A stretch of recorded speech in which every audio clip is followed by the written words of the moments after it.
जय श्री राम। मैं मुकेश दुबे पुनः आप सभी के सामने उपस्थित हूँ। रामचरितमानस का रामायण पाठ तुलसी व्रत रामायण, और इसमें हमने पिछले भाग में सुनाया था अयोध्या कांड का भाग 9, माफ कीजिए अयोध्या कांड का भाग 10। अब आप सुनेंगे अयोध्या कांड भाग 11।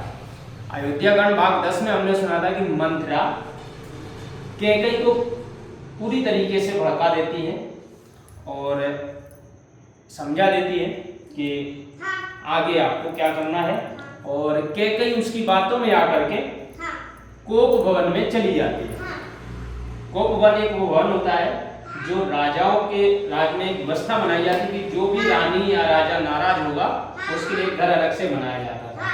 ठीक है, तो अब जुड़ते हैं अगले पाठ से। तो चलो चलते हैं। के प्रेमो देते पोरे नर नारी सब सजाए सुमंगल चार, एक प्रवेशाए एक निर्गम वीर भूप दरबार लखन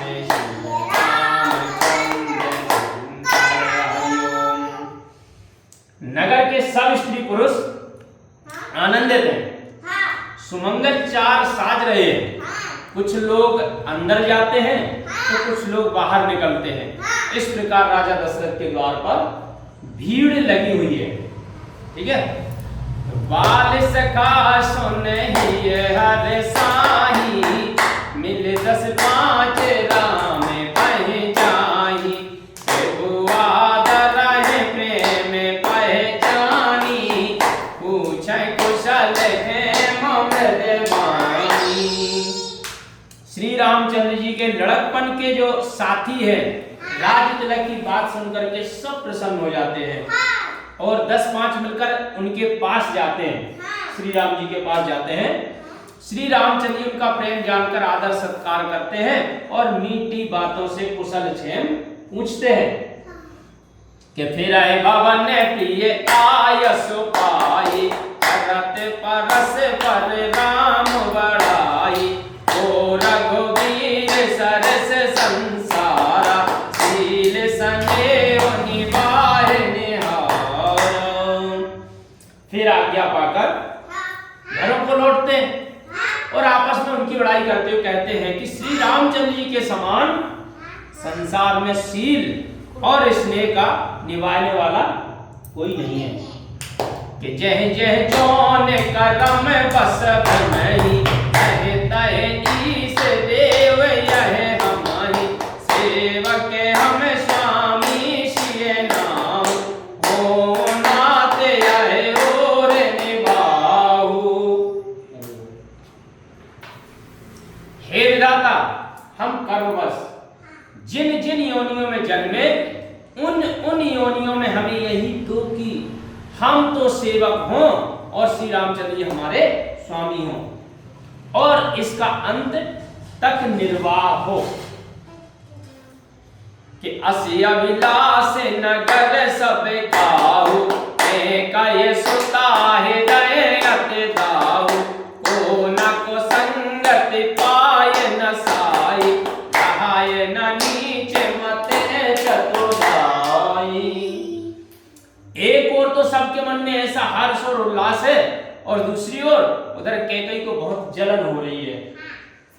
सत्य ही कहते हैं कि बुरी संगति पाकर के कौन नष्ट नहीं हो जाता है, नीच बुद्धि के आने से चतुराई चली जाती है। कि साँझ समय सानंदन को गया के कई के, गवन ने ठोरता निकट किए, जन धर देह संजय लखन सिय रामचंद्र शंकर हरिओम। तब संध्या के समय राजा दशरथ जी आनंद पूर्वक कैकेयी के भवन में गए, मानो निठुरता के पास साक्षात स्नेह ही शरीर धारण करके गया हो। कि कोप भवन सुने सबको चेहो लाओ, आए बसिया गाँव बरए ना पाओ, सूर्यपति बसाए वाहे बल जाके, नरपति सकल राय रुकता के। राजा दशरथ कैकेयी के गोप गृह में जाने की बात सुनकर सकुचा गए।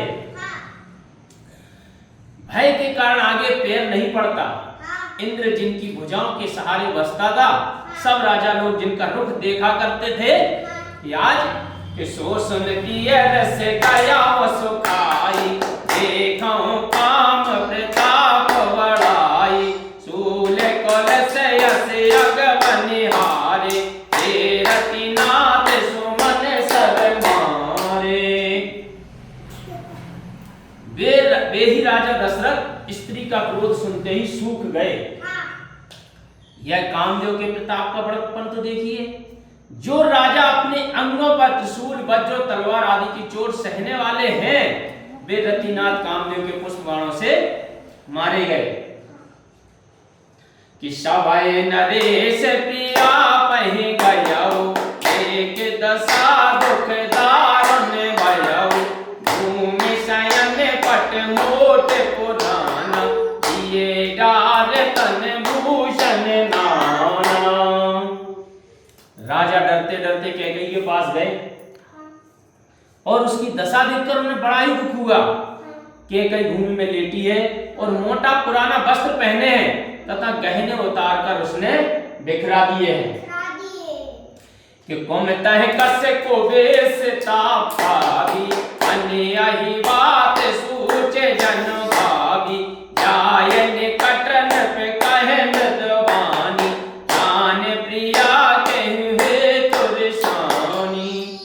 उस दुर्बुद्धि कैकेयी को वह कुबेश ऐसा भवरा था जो मानो भावी विधवा उनकी सूचना दे रहा हो। राजा उसके निकट जाकर मीठी वाणी से बोले कि हे प्राण प्रिय, किस कारण से क्रुद्ध हो? कि कहे तो रानी रिसाने पर सत पान पतई निवारई, मनाओ रोष भुजंगे बामन बेसम बात निहारई, दो वासना रसना दसन बर मरम ठाओ, देखई तुलसी ने पत बबता बेता बस काम कौत ले गई। क्या कहते हैं दशरथ जी कि हे रानी, किस कारण से क्रोध किया है? ऐसा कहकर राजा दशरथ कैकेयी को प्यार से हाथों द्वारा स्पर्श करते पर वह इन्हें झटक देती है और ऐसे देखती है मानो सांपिन क्रोधित होकर तीखी नजरों से देखती हो। उसकी दोनों अभिलाषाएं उस सांपिन की दोनों जीभें हैं और दोनों वरदान दांत हैं। कैकेयी सांपिन के समान मर्म स्थान देख रही है। तुलसीदास जी कहते हैं कि राजा होनहार के वश में होने के कारण उसके क्रोध को काम कीड़ा ही समझ रहे थे। कि राम बारे बारे कहे राव, सुमुख सुलोचन पिक बचन, रम कारण मोय सुना, गज गामन निज कोप करे। राजा क्या बोलते दशरथ जी कैकेयी से कि राजा बार बार कहते कि हे सुमुखी, हे सुलोचनी, हे कोकल बहनी, हे गजगामिनी, तुम मुझे अपने कोप का कारण तो बताओ, अपने क्रोध होने का कारण तो बताओ। कि अनहित तोरे प्रिया कहे कीना, कहे दो ये सिर कहे जमो चहे दीना, कहो कहे रंग कहे करो नरेशु, कहो कहे न पाए निकासो देशु। राजा जी क्या बोलते हैं राजा दशरथ जी कि हे प्रिय, तेरा अनबल किसने चाहा? किसे तो सिर हो गए हैं, किसे यम लेना चाहते हैं? बता किस दरिद्र को राजा बना दूं और किस राजा को देश से निकाल दूं? कि सकऊं तो रे अरे अमेरो मारी, आए कीटे बपुरे नर नारी, जानस मोर स्वभाव बरोरु, मन तब आनन चंद चकोरु। यदि तेरा शत्रु अमर भी हो तो उसे भी मार सकता हूं, फिर संसार स्त्री पुरुष तो किस गिनती में है? हे सुंदरी, जानती हो कि मेरा मन तेरे मुख चंद्र का चकोर है। कि प्रिया प्राण सुत सर्वस मोरे, परिजन प्रजा सकल बस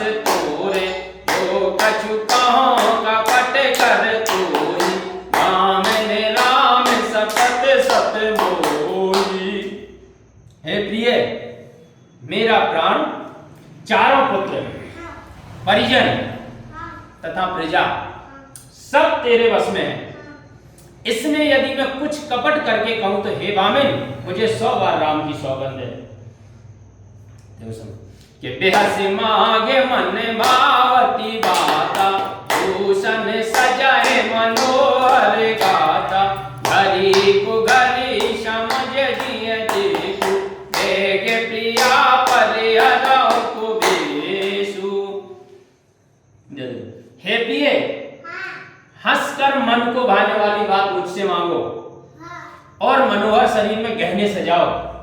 हे प्यारी, मौका बेमौका अपने हृदय में विचार लो और इस कुबेश को शीघ्र ही त्याग लो।